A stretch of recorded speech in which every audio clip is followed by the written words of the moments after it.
What's going on, Cowboys Nation? Welcome to Game Day Live, the halftime show. Jesse Holley, Skywalker Steele. The Cowboys lead 12-7 after an interception by Trayvon Diggs to end the half. And right before that, another responsive drive by the Dallas Cowboys after a touchdown drive by the Washington football people. A very competitive first half, like we expected it to be. We good?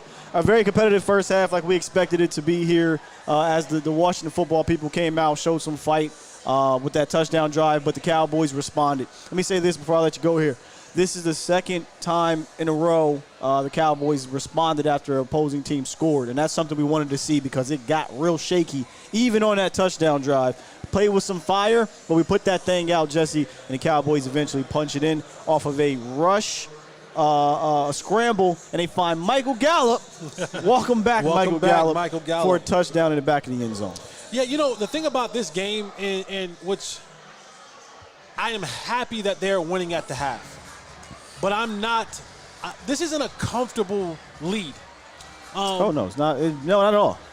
The Cowboys have come out and been slow a little bit, and I know people said this is the noon game, they're just waking up, but again, I keep talking about this, about being able to come out early, strike early, and when you have these long drives, and they've had long drives, they've had big play drives, and then they've been stalled by something or someone.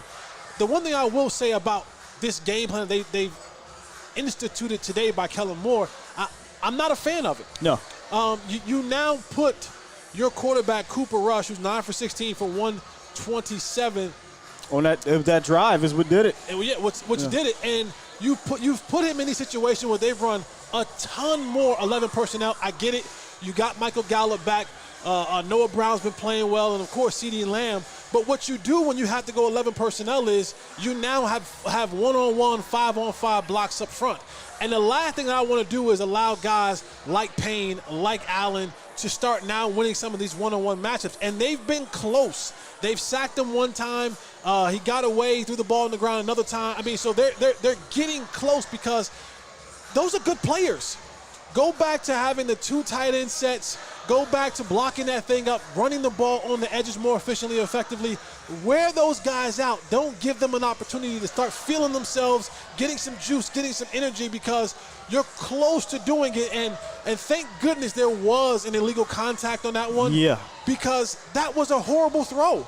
Like even the illegal contact, it didn't matter. It didn't matter. Because the it didn't get enough. Was terrible. Yeah, and the pressure was in there as well. And the pressure was in his face. So I don't. We talked about it in the pregame show. Kellen Moore, don't get cute. You use the acronym KISS. Keep it simple, stupid. Like, let's not make this thing more difficult than it has to be. Last week, they kept it simple and they were creative with it. This week, we're not seeing that creativity from the run game, which is basically they're running into the teeth of the strength of that defense. And they're only averaging 3.5 yards per carry, thankfully, to the 9-yard run by Tony Pollard at the end of that half there to get him from 1st and 15 to 2nd and 6. So it's not a lot of success on the ground, but I'm not. And where's Tony Pollard been? He had the 1/3 series. He got 3 carries. Yeah, 4 he only carries. has 4 touches. So 4 touches in this game. That's not ideal. We got to kind of mix it up here. It hasn't been great on the ground. 17 rushes though, and 2 of them are to rush. So let's say 15 rushes, 59 yards. It just hasn't been as efficient. But if you can go out here, get a stop and score, now that run game can start to lean on a bit. But that's going to require them to kind of get back to what was working, get under center, play actions, things like they've been in shotgun a lot with Cooper Rush. And I get maybe because you got Gallup back, you want to see what's going on. But I think you're playing with fire, and you saw yourself get burnt.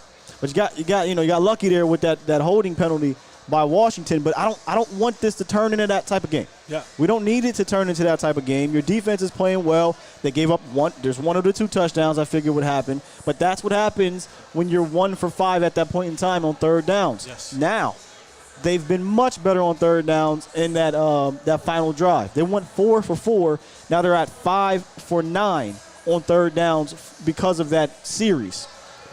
But here's what you don't want to do, something I said during this game.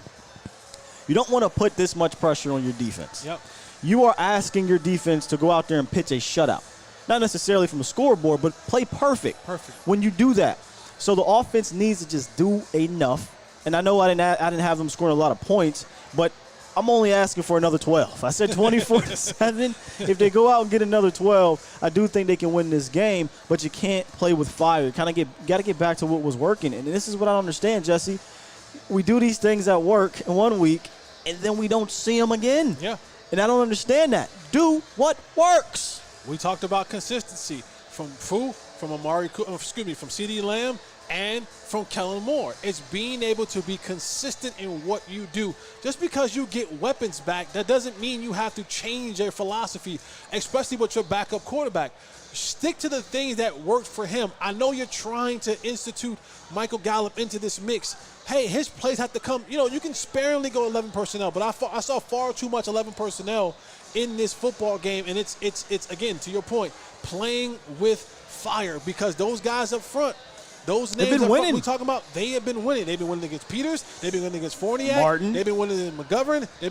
They've been winning against all of those guys. So constantly you're putting your quarterback in a situation where he now has to go out there and deliver the ball with pressure in his face. That's not what you want from that guy. No, let's flip it to the other side. The biggest concern offensive or defensively right now is the run. Yep. They are clearly targeting, I believe it's Barr and LVE when they're on the field at the same time, and they're attacking the edges. Yep. And if it's one thing that we can all admit here about Anthony Barr and LVE is they're not the most athletically gifted guys. So if they're not hitting it, and if there's somebody in their way, McKissick and Gibson are very capable of capturing the edge. And they're scheming it up pretty nicely over there. They've given up over 100 yards rushing in the first half. Yeah. You can't have it. And a lot of that has been on the edges. So they got to clean that up, or the Commanders, again, this is a 5-point game. We talked about it with Carson Wentz. This isn't pressing Wentz. Right. Wentz doesn't have to come out here in the second half and press. And when we saw him not press, he went down the field, a 30-something yard gain, then a beautiful pass to Dotson over Anthony Brown for a touchdown. They do that again, they're winning. Yeah. So, I think the run game has to tighten up here so that we can make Carson Wentz press. And what they're doing is they're taking Run defense, our strength. They're taking our strength and using them against us. Even when they run the ball at Micah Parsons, they're saying, hey, if your energy's going up the field, we're going to just guide you up the field. If it's going inside, we're going to just – and that's what running to the edges gives you an opportunity to do. It gives that an opportunity for those tackles to get on guys like Micah Parsons. And if he's going one way really hard, just let him go that way, and then we'll cut right off you behind that. But again, 7.2 yards a carry, that is exactly what Washington wants, because it keeps the ball out of Carson Wentz's hands to do dumb things, and they're not getting behind in the sticks. But if you give up 100 yards rushing in one half of football, it's not good. Best believe they're going to come back and test your chin again and see if you made the adjustments in the second half. And just like we do a lot of times, they're going to try to do the same thing. If we can get to the fourth quarter and muddy this thing up, and we're within a score's chance, they like exactly where they are. The Cowboys have to tighten up, and then when they get the ball on offense, got to put points on the board, touchdowns on the board, not just field goals. If I had to make an adjustment, I'm no coach. I'm just a fan watching this thing. I think I would go with Micah Parsons more at backer right now until you get into the third down, which is kind of how I always wanted to use him anyway, right, as a backer. And then when you get to those passing situations, bring him down to rush, because they're just testing these linebackers, and for the most part, they're winning. And one thing I know about Micah, and you saw it on the screen where they tried to cut Micah. He gets in the backfield. All right, they're screening it, turns around, and he makes the tackle. Yeah. Micah can get off those blocks. Micah can beat the guard and the tackle to these blocks if he's at backer. So maybe I would look to do that. Other than that, continue to test Diggs if you want deep. But, again, that was kind of a, hey, let's see what happens here throw. Right. For the most part, I feel like the pass defense is holding up. I mean, Carson Wentz has 50 yards. The touchdown catch came because there was a run of 33 yards to get him down to the 12-yard line. Mm-hmm. So, the pass defense is doing their job. The run defense needs to do theirs. What's one thing you need to see here in the second half for the Cowboys to get this done? To get back to the basics. Get back to what won you football games in the last 2 weeks. All of this 11 personnel and out of the shotgun and trying to take deep shots down the field, I think you're flirting with a little bit too much fire right there. Get back to what you've done the last 2 weeks very, very well. Run the football on the edges, intermediate passes. Play action, man, and take care of your quarterback. Do not ask him to be Superman. Allow him to be Robin and put him in a position where Robert can succeed. I concur. Right now, the split is about even. There's 15 rushes, 16 attempts. And I think they need to kind of stay that balanced approach. Would like to see a little bit more under center because when he gets under center, the play action is working, right? You get and then obvious passing downs. Clearly, you can't do anything under center. But as long as he remains is the offense and he remains as clutch as they've been on that last drive on third down, we're cool. But we don't want to get in third and long situations, and then now you're in shotgun and Deron Payne and those boys. So remain balanced, get back to the play action game, get back to running the ball on the edges, and I think Dallas will win this game like I thought they did. Like we're going to anyway. Yep.